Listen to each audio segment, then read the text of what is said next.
Sa NCCA segment, kasama po natin ang National Commission for Culture and the Arts sa mga programang naglalayong magpalawak ng ating kaalaman sa larangan ng sining at kultura. Kaya naman saksihan po natin ang naganap na tour sa mga bookstore sa Bulacan, Pampanga at Baguio.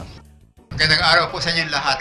Ako po si Felipe De Leon Jr., tagapangulo ng National Commission for Culture and the Arts, na nagsasabing ang kalinangang Pilipino ay buhalang pambansa at kagalingang pandaigdig.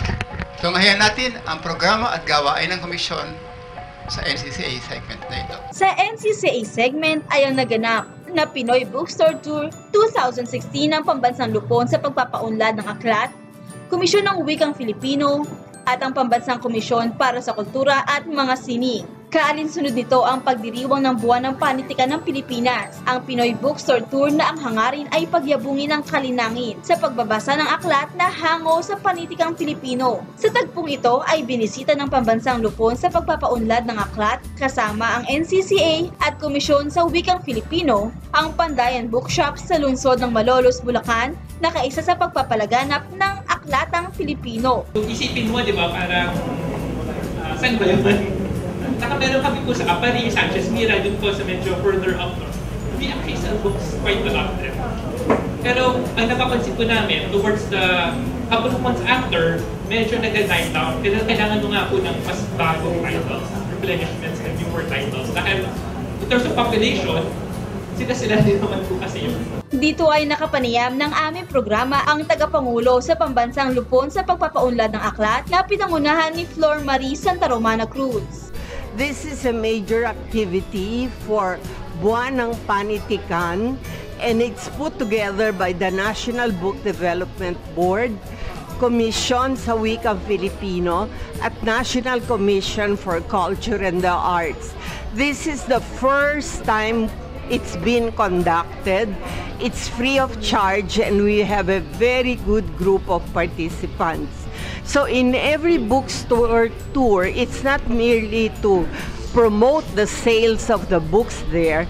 The bookstore owner talks about the bookstore and we have featured authors. So it really brings us to a deeper appreciation of our panitikan, our literature that we really should be proud of. Kaya mabuhay ang buwan ng panitikang Filipino. Itong Pinoy Bookstore Tour ay naglalayon na una, palawakin ang kamalayan ukol sa mga libro na sinusulat ng ating mga local authors. Pangalawa, para rin ipakilala sa kanila ang napakaraming magagandang mga bookstores na hindi nila nakikita o hindi nila nabibisita, makita nila ang suporta ng mga komunidad para sa ganitong mga bookstores at buhayin sila. At pangatlo ay pagpaigtingin ang relationship ng authors, ng bookstores at ng kanilang mga mambabasa. Yun lang po, maraming salamat. Ito rin ang paraan na makilala natin ang mga may-ari ng bookstore, ang manunulat na nasa likod ng aklat at ang mga ilustrador na nagsaisip na ito'y malathala. Pinakikilala ko sa inyo si Sir George Sinaban. He is a Filipino illustrator living and working in Manila, specializing in illustration for sci-fi, fantasy, and young adult novels. He is one of founding members of a local comic book studio, Studio Salimban. He has published books through Visprint and Adarna House. He's been an active member of Ang Ilustrador ng Kabataan or ANIL since 2013. The second issue of his children's comic book series, Pilanto Comics, published by Adarna House, won the National Book Award Best Book of Graphic Literature in Filipino category. Ako si Robert Daniel Sinaban at isang Board Sinaban po for short. Ako po ang author at illustrator ng Pilando Comic Series from Adarna House. Nagpapasalamat po ako sa NCCA and sa NBDB para sa project na to promote our books at yung comics namin. Okay. Thank you po. He wrote and drew the National Book Award-winning comic, Nabi po. He also worked with the writer Adam David on another title called Asobresibo, a comic adaptation of Rizal's Noli and Pili. He graduated magna cum laude in UP Fine Arts. When he's not creating comics, he is creating websites, animations, and illustrations for other people and companies. He won the NBA Best Book of Graphic Lit in Filipino last 2015. Please welcome Sir Mervin Alonso. Mula dun sa pambata ng mga gawa, buta naman tayo sa mga pangatandang mga dugo-dugo at mga buba-duba. Ako po si Mervin Alonso, isa po akong artist na gawa po po. Tapos pag di ako gumagawa tulad ng introduction, nagagawa ko ng website, illustrations, ganyan. So, ito yung isa pong gawa. Tapos, may gawa ko, itabi po. Tungkol siya sa isang tao na pangalan ay si Elias, na ang kwento niya parang bigla siyang nagmula sa isang puno, sa isang balete tree. Tapos, mula dun sa balete tree niyo, nagkaroon siya ng parang ang nararamdaman lang, wala siyang alaala, wala siyang anything. Ang naaramdaman lang niya, matinding gutom. Tapos yun, yung story, yung kwento, yung first book, parang naghahanap siya ng paraan para malaman ko yung papatanggal yung gutom niya. Tapos nalaman niya na tao pala yung magpapa-satisfy ng kanyang hunger. So yun, parang ano pala siya, isa pala siyang parang aswang. Good afternoon po sa inyo lahat. Welcome po at sa Artist Bookstore. So, I was discussed to tell you a short story about Artist Bookstore. Okay, Artist Bookstore started in 1983. So we started in the city. Where we started with printing papers lang. So we started with graphic papers. My husband used to supply one of the university in the city, supplying graphic papers.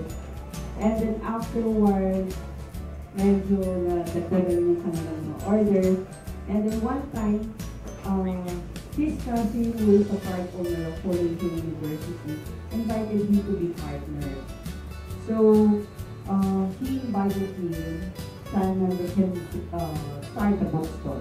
Natutuwa ako sa mga ganitong hakbang ng National Book Development Board na nahihikayat niya magbasa maraming tao, lalo ng mga Pilipino, na kailangan pang magbasa. Sana ipagpatuloy ito at sa mga darating pantaon kasi mas maganda itong effort na ito para makakuha pa tayo ng mas maraming mambabasa, para mas makakuha pa tayo ng mas maraming makaka-appreciate sa politikang Pilipino. Salamat! Magandang araw po sa ating lahat. Ako po si Bebang C. Isa po akong mananalat, translator at copyright advocate.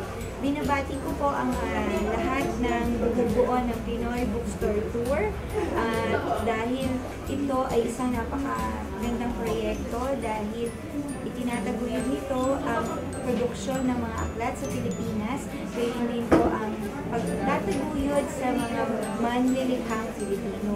Dahil po dito, nagkakaroon po ng pagkakataon na makilala ng mas marami pang Pilipino ang mga manlilikha sa ating bansa. Sana po ay taon-taon po tayong sumali sa mga ganitong pagkakataon ng proyekto para humabong pa ang ating creative industry. Thank you at congratulations muli sa lahat ng bumubuo ng Pinoy Bookstore Tour. Pinuntahan rin namin ang Baguio City kung saan matatagpuan ang Mount Cloud Bookstore.